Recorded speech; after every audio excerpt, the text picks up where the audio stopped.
দুনিয়াতে আপনি যে ক্ষমতা পেয়েছেন এটা আল্লাহ তাআলার দান। এই ক্ষমতাকে যদি আপনি সদ্ব্যবহার করতে পারেন তাহলে আপনি সম্মানিত হবেন, এবং ক্ষমতার যদি অপব্যবহার করেন তাহলে আপনি অপমানিত হবেন।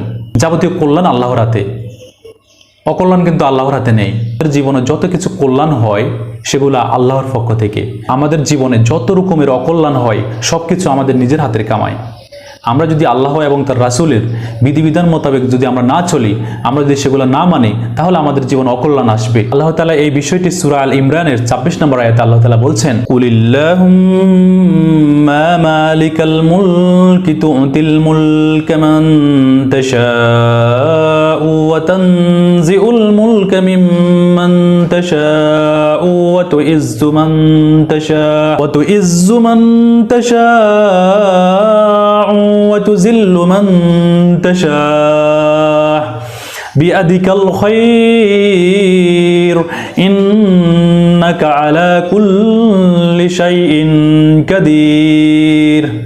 বলো, হে আল্লাহ রাজত্বের মালিক, আপনি যাকে ইচ্ছা রাজত্ব দান করেন এবং যার থেকে ইচ্ছা রাজত্ব ছিনিয়ে নেন, এবং আপনি যাকে চান সম্মানিত করেন, যাকে চান আপনি অপমানিত করেন। যাবতীয় কল্যাণ আপনার হাতে। নিশ্চয় আপনি সর্বময় ক্ষমতার অধিকারী।